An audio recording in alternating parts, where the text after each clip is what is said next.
Welcome to science class. Today we are going to begin investigating cell growth and cell division.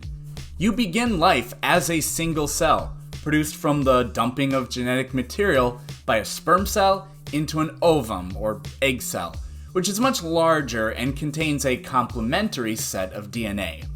By complementary, I mean that every gene contained in the DNA of the sperm cell has a corresponding gene in the egg cell. The only exception is a few of the genes on the X chromosome that sperm cells containing a Y chromosome don't have. You don't have your father's eyes because your mother didn't give you a gene for it. She did. You just don't necessarily express it. Every gene that a human expresses is found in a sperm cell, with a few exceptions. And every gene that a human expresses is also found in an egg cell, with no exceptions. Genetics is an upcoming topic, but you must keep this in mind now. You contain two complete sets of human DNA from each parent. Once the initial cell with that original DNA is formed, it goes on dividing.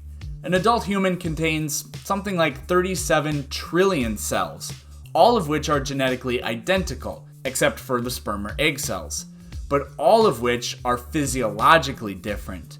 You're made of many kinds of tissue, with many special functions. The next few videos are going to tell part of the story of how you went from one cell to trillions. Let's get started.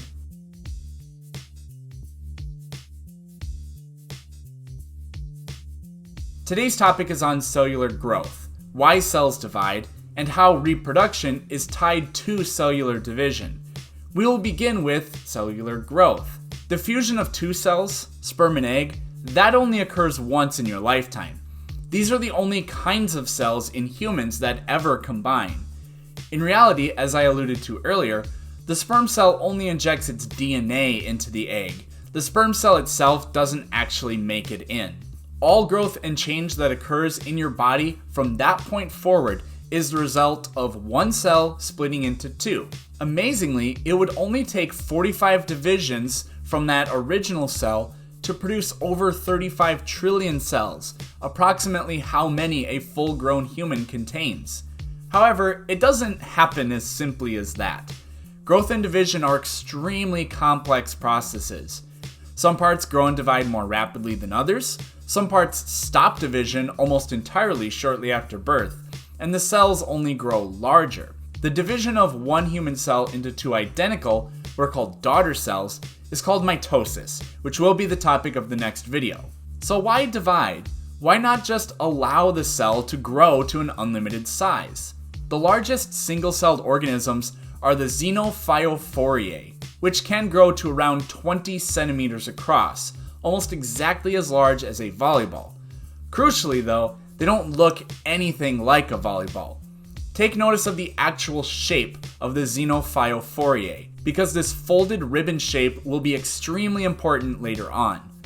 The largest human cells are egg cells, which are around a millimeter wide, but the average human cell is a tenth that size.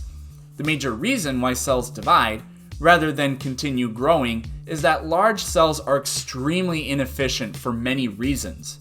One reason for this is that a larger cell has more organelles, which can only operate by following the DNA code contained in the cell.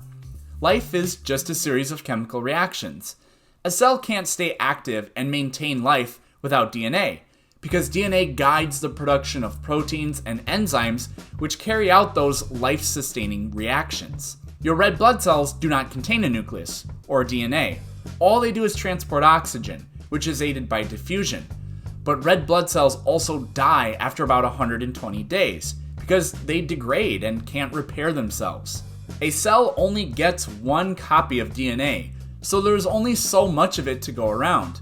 A larger cell would be like having 10 people try to operate a factory that requires 1,000 people. They simply can't keep up, and the whole system collapses. Still, another efficiency problem is one of obtaining resources and discarding waste. A few videos ago, we discussed diffusion, which is the passive flow of material. You can speed up or slow down diffusion by adding or removing heat, but for our purposes, we will assume that the rate of diffusion in the organism is fixed. You can't speed it up or slow it down. Cells produce a large volume of waste, and that waste needs to exit the cell. A larger cell makes much more waste, but it can't get rid of waste any faster than a smaller cell can. A larger cell also cannot gather oxygen, glucose, or any other materials it requires faster than small cells can. This is because as an object grows, its internal volume grows at a faster rate than its surface area.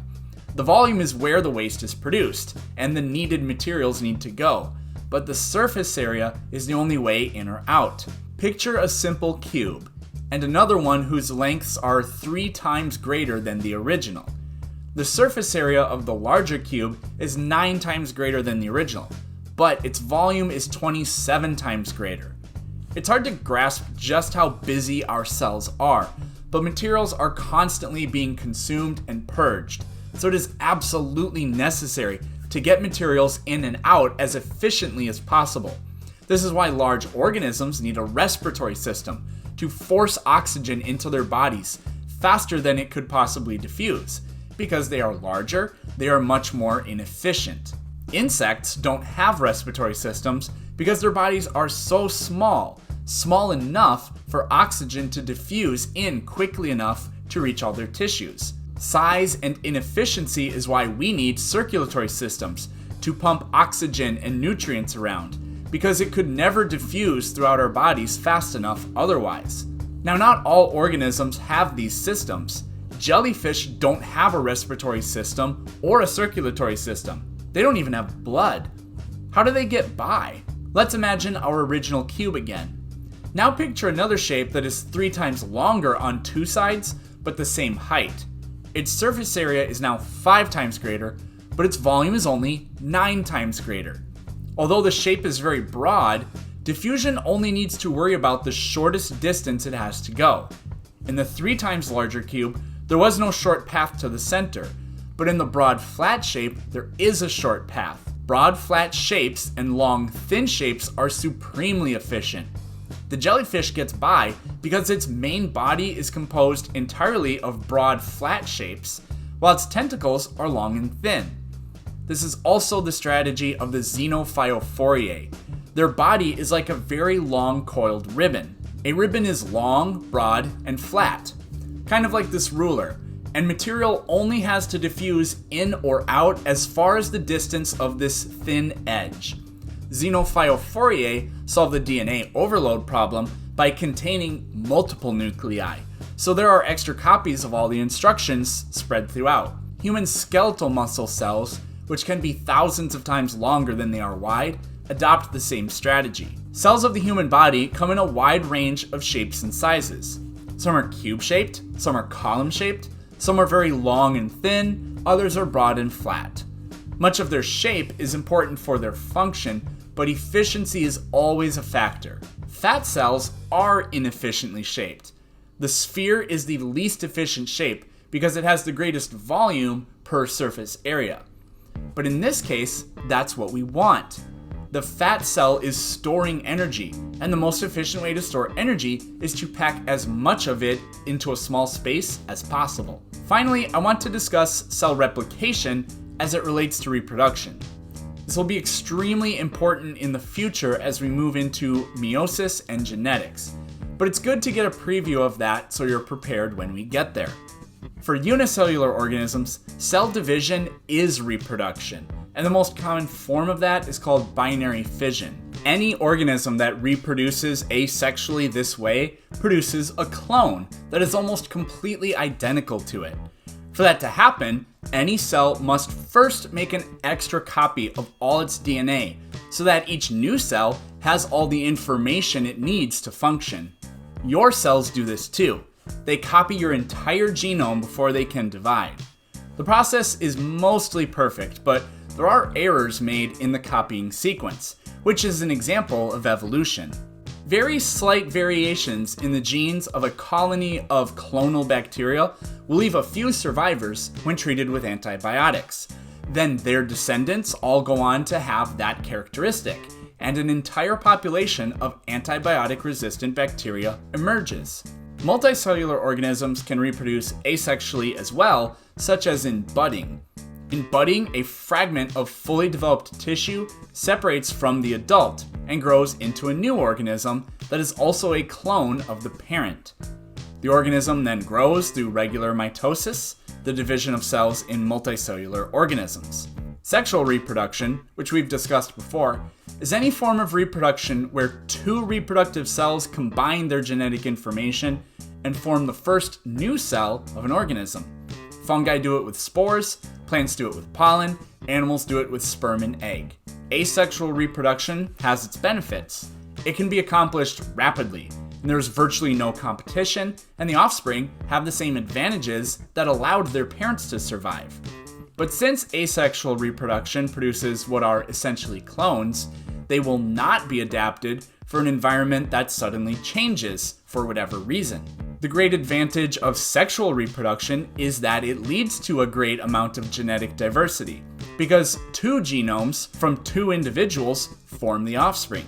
Genetic diversity is what ensures that almost no matter how the environment changes, some individuals will have what it takes to carry on. The disadvantages are that it leads to a lot of competition, which is inefficient, and poor conditions can make reproduction almost impossible because it is also extremely energy intensive. But clearly it works out in the long run. I mean, we exist after all. At the heart of all of this, cell growth, division, and reproduction, it is important to keep in mind what the DNA is doing and where it comes from. In the next video, we're going to look specifically at mitosis, the process of cell division in multicellular eukaryotes. Thanks for watching.